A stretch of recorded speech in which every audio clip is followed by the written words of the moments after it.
Well, today I am back in Chicago and I have the 2025 Subaru Forester. And by this lovely leather trim and this suede inserts, you may have already guessed this is a top tier touring trim.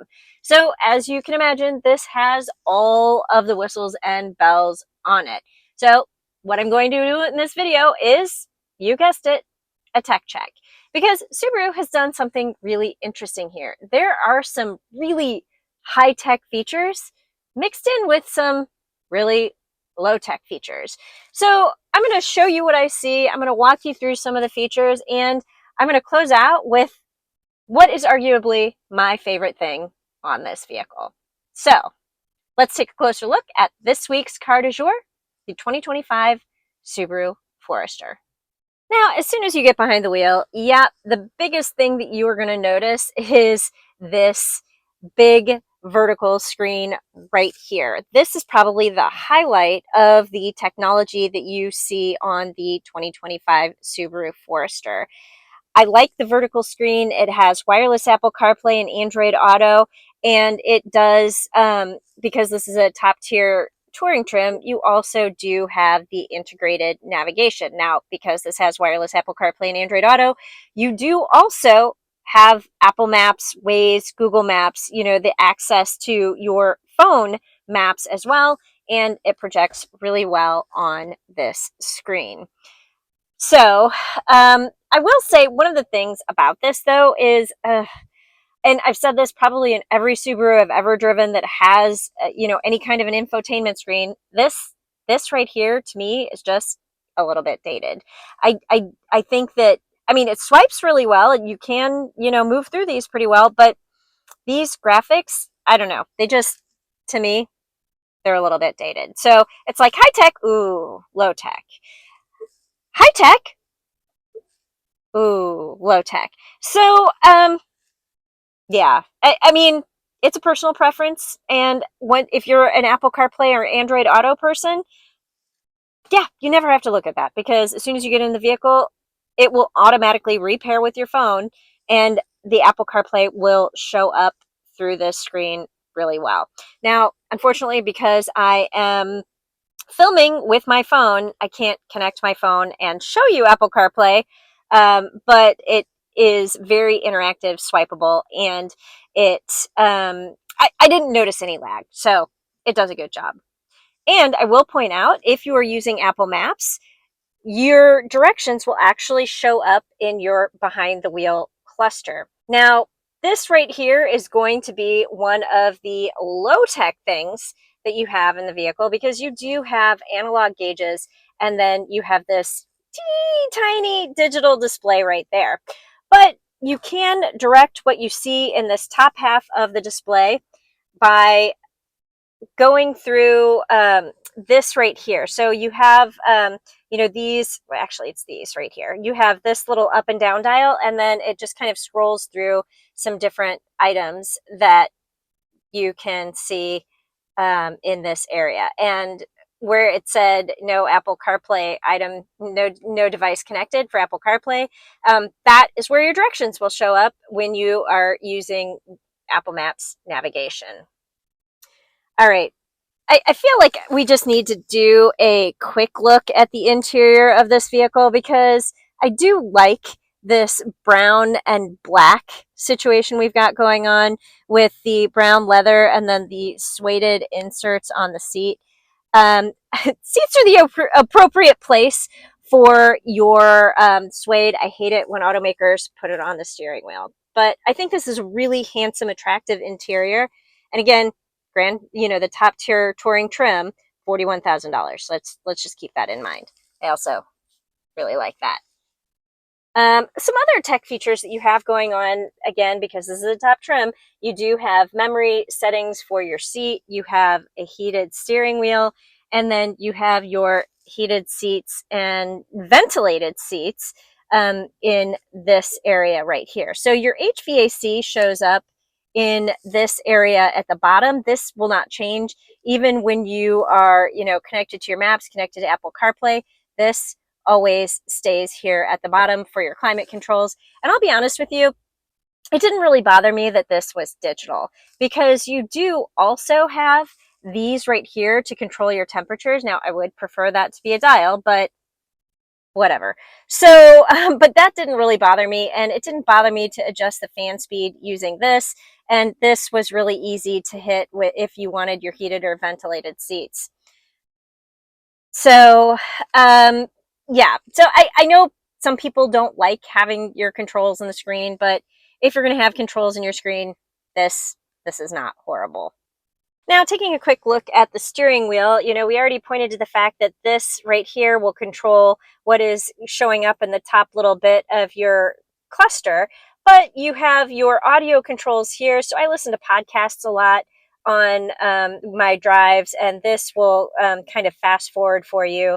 This will do your source. I mean, this is pretty self-explanatory, answering calls, voice commands, that kind of thing.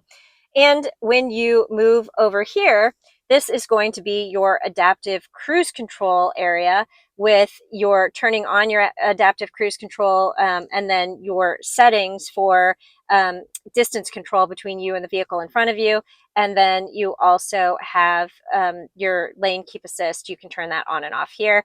And you know what? I did a video showcasing adaptive cruise control, so we're just gonna insert that right here. While we're stopped at this red light, it makes sense for me to at least mention the fact that I do not like the auto stop start system, because it locks your wheel, it mutes your HVAC system, and it's a little bit clunky with the on and off.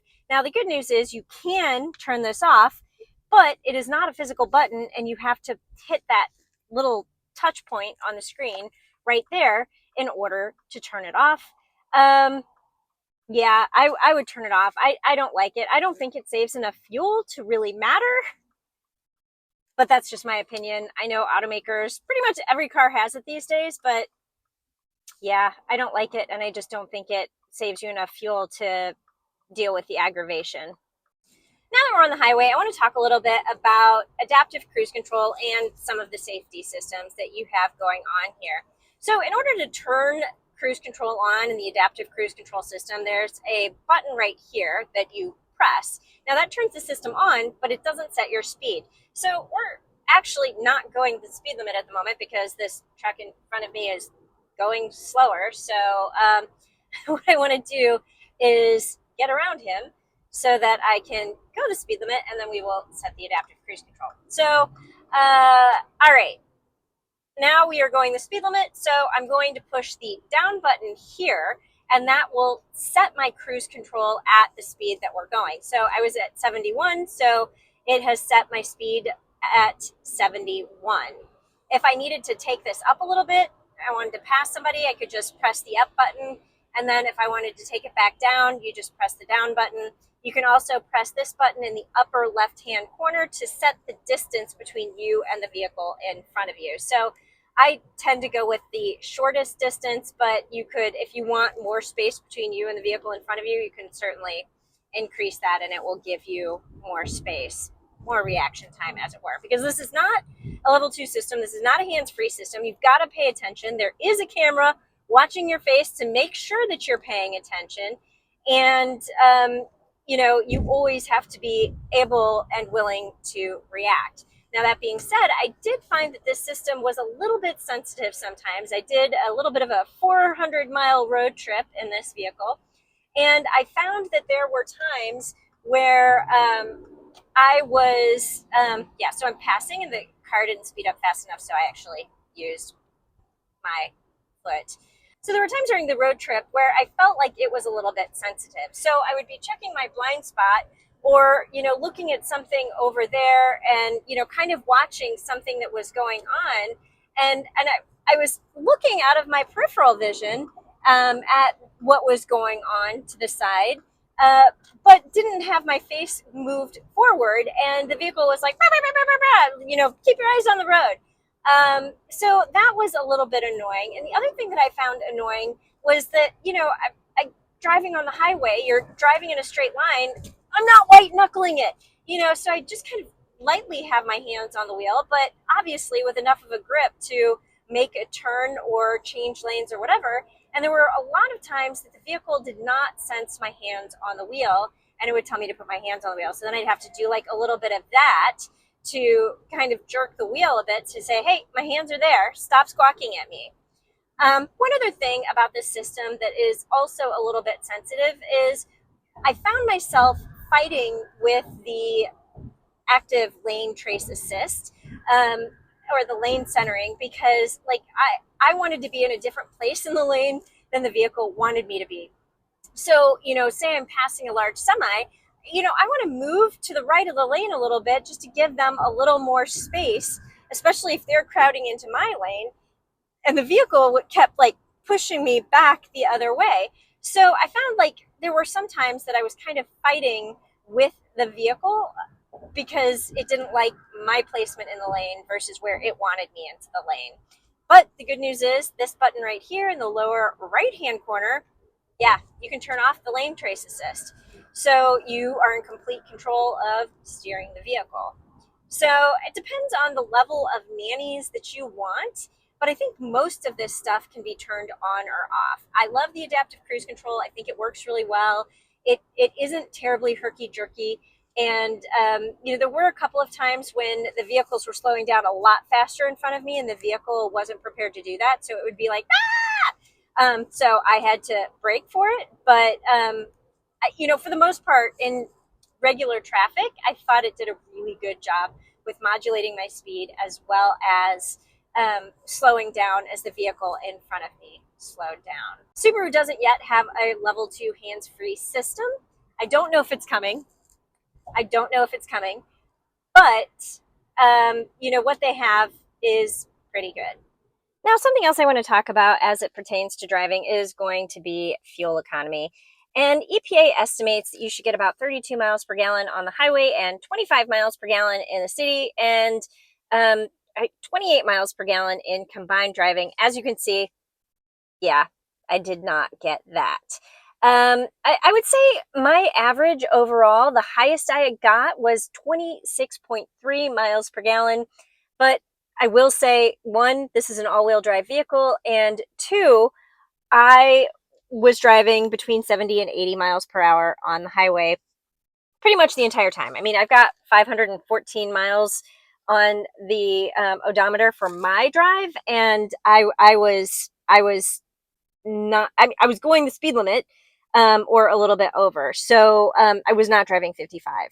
So, and EPA tests are done at 55 miles an hour. So I got good fuel economy for this vehicle, but not what EPA estimates. Okay, so the next thing I want to talk about, and this will be a surprise, is the wireless charger. So 3 hours on the road in this vehicle, and I could never get this thing to work, like consistently. And this does have a button here, and you press that and it will turn it on. And then in theory, when you put your phone on here, it'll blink orange a little bit, and then it will turn green saying, hey, yeah, I'm charging your phone. It would charge my phone, then it would stop charging my phone. It would charge my phone, it would stop charging my phone. It would charge my phone, and yeah, it would stop charging my phone. It didn't necessarily overheat my phone. It just didn't keep my phone charged and charging. So the good news is you do have USB-C and USB-A charge ports here.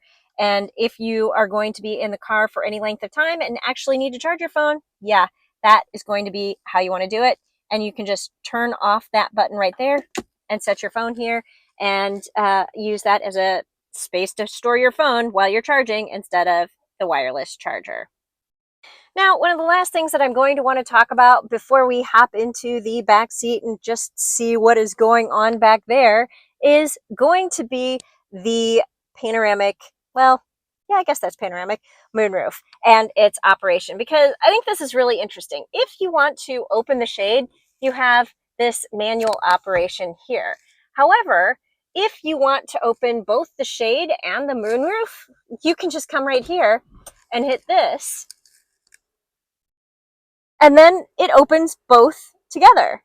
Now, the long press doesn't open it fully, so you are going to have to give it another little press to get it to open all the way. But the really cool thing is, if you want to shut them both and you're done with the outdoors, you just give it a long press right there, and it will shut both automatically. So again, this is another interesting mix of high tech and low tech because you have the power operation and the manual operation kind of in a weird combined state. But I mean, in some ways it makes it easier because yeah, I just gonna go like that to get that open. All right, let's hop in the back seat and see what's going on back there. Let's be honest, this is going to be a pretty low-tech area of the vehicle, but you do have this that pops down with an armrest and a couple of cup holders that have, they're not really pronging things, but they're little flaps that will hold your beverage in place. And you do have a decent amount of legroom, and I like how these seats scoop forward because it's going to give better knee room for somebody who is taller than me. And I'm about 5 feet tall, and I'm about the size of an average 10-year-old. Yeah, so 10-year-olds are going to fit back here just fine and have plenty of headroom and legroom. And you know what? We're just going to take a quick look at what else is going on. All right, so this is my view from the back seat, and you do have a very large window. You have power windows back here, but they are not one touch, though they do come down pretty far. And yeah, they're not one touch up either. You have bottle holders in the door, and then you do have air vents and heated seats. Now, because again, this is a Grand Touring trim, heated seats. That's not standard on your lower trimmed models, but you do also have your USB-C and USB-A charge port back here. Now, because you have your air vents here, you do not have any here. So just a heads up on that. And I will say, here is another look at my footroom and my legroom. Somebody who is average to tall, but maybe not really tall, is going to fit back here comfortably. We are now looking at my favorite feature on the Subaru Forester, which is the backup camera. It gives you a lot of different angles and views, and you have some really good dynamic lines as you are backing up or moving forward. You can access it through putting it into reverse, and you can access it through hitting the button. And I found this particularly helpful, especially with all of the angles and views as I was backing up into my garage. So I now have a 22-degree ramp up into a dark and dingy garage, and the fact that this stays light while I am going from light to dark is really super helpful. So now you're going to go on to a journey with me as I back into my garage, and you will see how good this camera really is. I'm especially appreciative of the fact that it uses up the entire length of the screen to give you a very good around view of the vehicle in both forward and reverse views. That trajectory line there that you're seeing is also super helpful as I have a very narrow garage and I am trying to avoid trash cans and all of the things as I make my way into a very narrow garage opening. I like the sensors that also show how close you are to things, and yeah, my garage door closed a little bit too quickly there. But I like that you have the red, yellow, green sensors, visible and audible, that will show you what is going on while you are backing up into a space. Now, I do use my mirrors, but the cameras are super helpful to show exactly what is going on as you are making your way into a tight space. And let me repeat, this is a 22-degree angle that I am backing up. Now, as it's getting dark, you can see again that the camera is high def, and it really is very bright even as you get into the dark space. So I love this camera, and I have to tell you, this was my favorite feature on this vehicle, especially as I was navigating my new garage and trying to figure out the best way to get into my space. Yeah, this camera is probably one of the better cameras I've seen in a vehicle, and I just really liked it. Since we are in my dark and dingy garage, I figured it might be worth just showing you what this looks like in the dark.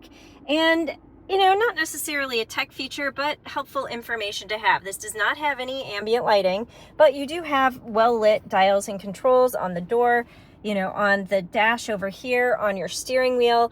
I think your gauges are really well lit and easy to see. And then, you know, your controls on this center stack area are also well lit. You also have a good light here over your wireless charging area, and your USB-A and USB-C charge ports are in fact outlined, so it'll make it really easy for you to connect if you need to charge in the dark. Now, one of the interesting things I found is while I was kind of playing around and trying to film some B-roll, it is letting me have Apple CarPlay active while I'm using my phone. So I just figured I'd show you what that looks like really quick from here. So you do have this large icon there, and then when you press it, you do have Apple CarPlay that shows up on the screen. And you can see that it's more of a square configuration rather than a vertical configuration, because you have your menu down here, but you retain your Subaru menu here as well as your HVAC controls there. And, you know, when you go home, this doesn't change, this doesn't change. But you go back into your Apple CarPlay. This is going to have a little bit of lag because I am filming while I am talking. But it didn't have that kind of lag when I wasn't connected to my phone and recording video. But, you know, you do have the map that fills out the screen. You have, you know, your music that can show up in here. You have your podcasts, which can also show up in here. So you do really have, you know, a nice screen and backdrop for your Apple CarPlay. I think it looks really good, even in the dark. All right, we are back into the light and back on the road as I ride off into the sunset. But that is what I have for you this week in the 2025 Subaru Forester Touring. Thanks for watching. Don't forget to like and subscribe, and I will see you next time with a new car du jour.